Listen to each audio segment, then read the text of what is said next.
Hey, so we're joined now by Jay Campbell with Hart Research, based in DC. What's going on, Jay? Hey, Kevin, how are you? Thank you for having me.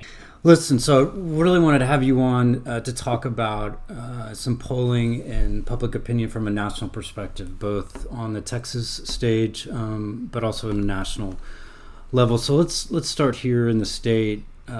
What's your read on how Trump is doing in the Lone Star State? Donald Trump is not doing especially well in the Lone Star State. And I think that there are kind of five things you need to know about Trump and polling numbers in Texas right now. The first thing is not actually a polling number, but based completely in reality, which is how he did in 2016. He won Texas with the smallest margin of any Republican candidate in recent memory. I think he won by 9 percentage points. That compares to 16 for Mitt Romney, 12 for John McCain, and of course George W. Bush, a Texan himself, was had a margin that was above 20 percentage points. So Donald Trump starts out behind the eight ball, relatively speaking, for a Republican in Texas.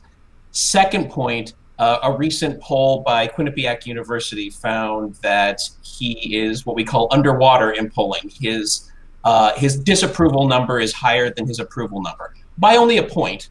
But nonetheless, again, as a Republican in Texas, you would expect a Republican candidate to be sort of, especially a sitting president, to be much more popular than that.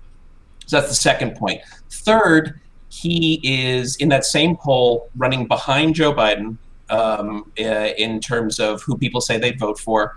And he's running kind of dead even with five or six other candidates, including both of the Texans who are running for the Democratic nomination. So no real advantage for him at the moment. Now, a lot can obviously happen, and many things will happen between now and November 2020. But if that's his starting point, it's not a great one. Fourth point is independence. So in an election where we know that 90+% of the Democratic voters are going to vote for the Democratic candidate, 90+% of Republican voters are going to vote for the Republican candidate, Donald Trump. That leaves a slice of the electorate, independents, who you have to win in order to win the state. He is really underwater with independents. His approval rating is something like 37%, and he loses by double-digit margins or close to it against all of those Democrats who they tested in the poll. So independents are not a group that right now are available to him. And then finally, and this is a key point, and we see it play out on the national level too, and it's very clear here in Texas, 56% of Texans say that they are better off financially now than in 2016 before Trump took office. So what that means is he's presiding over a good economy, a very good economy. And generally speaking, that augurs to the benefit of whoever is sitting in the Oval Office. He is not seeing the full benefit of the good economy, even in Texas. And that makes it tougher to run on the economy. And it makes his entire election a lot more problematic. Why do you think he isn't doing up to par given the strength of the so-called strength of the economy? Setting aside for a minute, there's great income inequality and these other economic challenges, but why do you think he is underwater, at least in Texas or nationally? I think it's probably the same reason both in Texas and nationally, which is he is as we would say, very unique person to hold the office of the president. Uh, the economy, as I said, should be to his benefit now. If the economy was doing very poorly, he would be blamed for it, for better or for worse. That's just how it's part of being president. It's how it works with the public. But the problem that Donald Trump faces is there's so much wrong with him personally, as the voters see it, as the majority of voters see it, that even with a better economy, with your points about income inequality and not everybody benefit being an important one, but overarchingly a good economy and certainly a better one than we were in 10 years ago. Um, Despite that fact, he can't get past his personal problems with the public to get into such a place that they would say, with this good economy, I also approve of the job this guy is doing as president, because there's so much else they disapprove of that's overriding their good feelings about the economy. You were talking about independents. Do they still matter? Oh, absolutely. For the exact reason I just noted. It's for no other reason they matter for math. Because if the Democratic candidate's going to win Democratic voters and the Republican candidate's going to win Republican voters, then you got to win independents in order to put yourself at 50% plus one to win the presidency, and at least the popular vote for the presidency. And in each state, winning the popular vote gains you that state's electoral vote. So yeah, independents definitely matter. They matter in some states more than others. There are some states where there are greater proportions of independents versus lesser proportion of independents. But in every case, from that sort of strictly statistical, mathematical standpoint, independents very much still matter. And Donald Trump, I will reiterate, not just in Texas, but nationally is in not such great shape with that voter group. Switching gears to immigration nationally, it's obviously a very hot issue right now, particularly in Texas, right? But it's certainly a big national issue. I'm curious to know, in your polling for CNBC or other media companies or other nonprofits and causes, where are you seeing the public on immigration? Are they leaning more toward Republicans, Trump Republicans, or Democrats? Is there some middle ground? I'm got an interest in this because I'm not certain that we, the Democratic Party, have our stuff together in terms of a unified message, unified policy moving into 2020. Yeah, as far as the public and immigration goes, there's a real sense of, you could say nicely ambivalence, maybe less nicely schizophrenia. On the one hand, everyone agrees, or the vast majority of people agree, that immigration writ large is a good thing for this country. A poll taken earlier this year found 76% of people say that immigration is good for the country rather than bad. So when you have that many people saying one thing, that means that kind of every group feels that way. So that included 62% of Republicans who say that immigration, generally speaking, broadly speaking, is a good thing.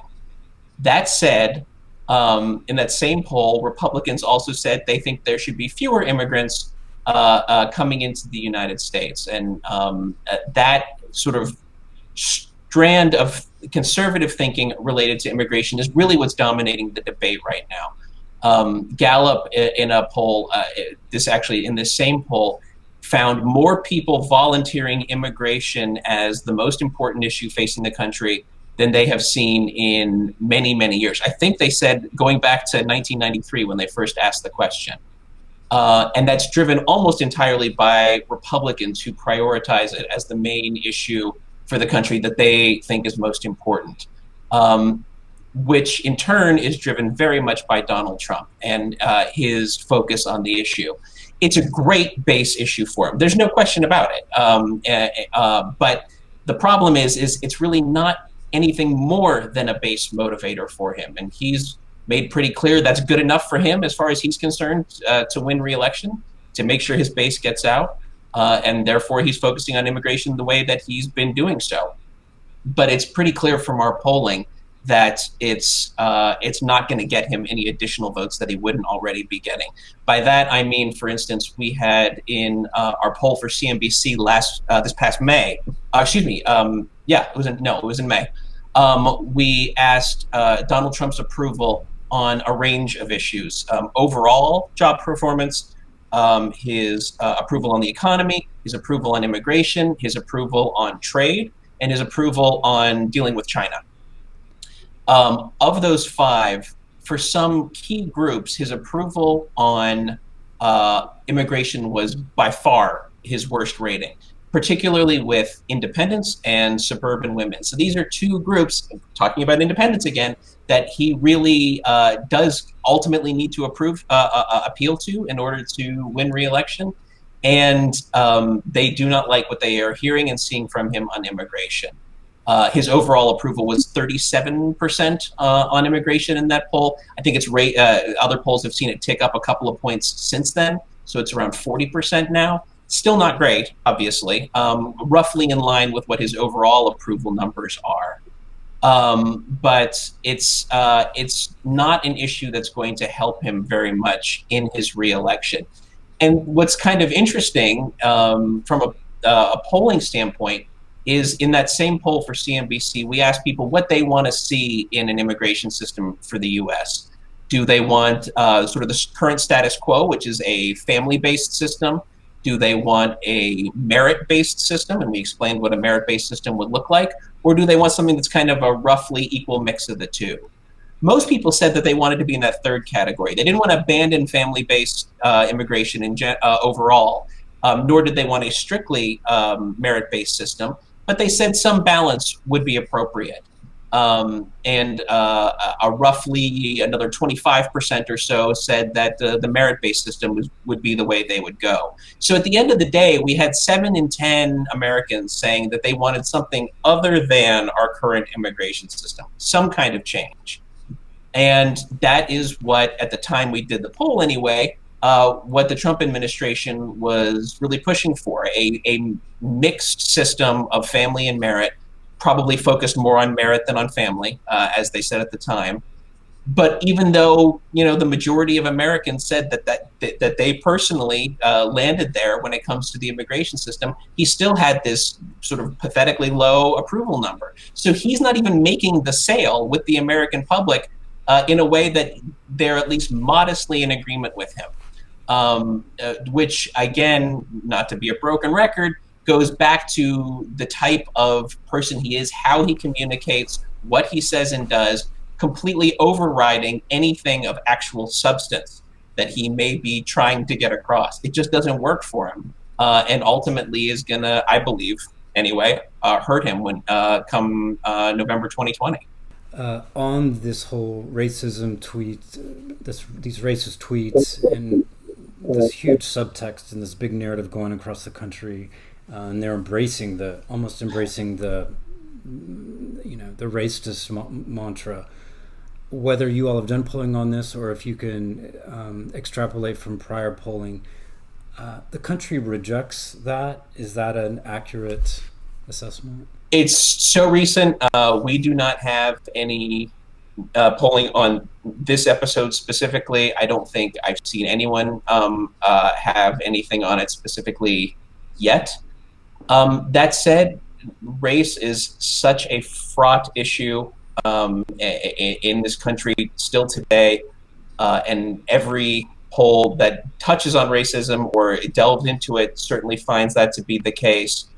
The real issue is that those who are very much within Trump's core base, white, working class, lower sort of middle class individuals, there are a pretty substantial number of them who do not see the president as racist, definitely don't see themselves as racist, and in fact chafe very quickly at the idea that because they supported Donald Trump or voted for him, that it indicates in some way they think less of people who are non-white. They take great offense at that suggestion. Well, we've done focus groups in which we've heard this sort of right out of the horse's mouth. That said, they immediately in the next breath say, but I do agree with Donald Trump on immigration. If you are coming to this country illegally, you should not be able to stay, kind of hard stop. Once you start digging under the surface a little bit, the undercurrents of racism do come out pretty clearly. And so, again, if I'm a president who's pursuing a strictly based strategy, which this president has given every indication that that's his intention, I see no reason to stop that behavior. I see no reason not to tweet blatantly racist things of people who are hardcore with me, are always going to be hardcore with me, and even appreciate me speaking truth to power, or however he wants to characterize it. So it's a significant issue, and it's not going to go away anytime soon, especially when he keeps doing these sort of garbage tweets like he seems to want to continue to do. I'm going to bring it back home to Texas. Have you seen in many decades or all the time you've been doing polling work where Texas is in such a good position, meaning, moving toward being Democratic, either at the president's or other, the House, especially the House, U.S. House, or potentially the Senate? Just trying to get you to give me something good on Texas, because there sure is a lot of good things going on down here when it comes to Democratic politics. Totally. And I think that Texas is in a really good position. I gotta agree with that. It's never going to be, or at least in the near future, it's not going to be an easy thing for a Democrat to win statewide in Texas, especially at the presidential level. That said, given, as you point out, all the good things that have been and are happening, I think that there is certainly a shot with the right kind of investment of time, money, resources for the ultimate Democratic presidential nominee to make a real showing in Texas, possibly even win Texas. Nate Cohn of the New York Times wrote a really great, I'm sure you saw it, Kevin, a really great in-depth piece a couple of months ago on Texas, sort of looking at the polling numbers and turnout numbers, running a couple of models, and seeing kind of what Beto O'Rourke's historically good run last year might mean going forward. And what he found a lot of interesting things, but the most interesting thing to me was his point that O'Rourke really did as well as he did on the strength of white voters. He actually underperformed both Hillary Clinton and Barack Obama with Latinos and in Latino areas. Why is this important? Two reasons. One, it shows that a Democrat can win white votes in Texas. I mean, hey, who knew? That's a great thing to know. Number two, it also means that there is relatively low-hanging fruit in terms of room for improvement. If a candidate can kind of recreate what Beto O'Rourke did last year with white voters in Texas, while also really getting out the vote among Latinos, that's going to put that candidate in a really good stead to beat Donald Trump. And it's really a pretty exciting thing. And I from what I've heard and seen around our party recently, I think that there's great recognition that this is something that could potentially happen, and at least some intention to actually try and make it happen, which would be fantastic. Jay, thanks for joining us. It's always good to see you. You as well. Thank you so much for having me. I really appreciate it. You bet.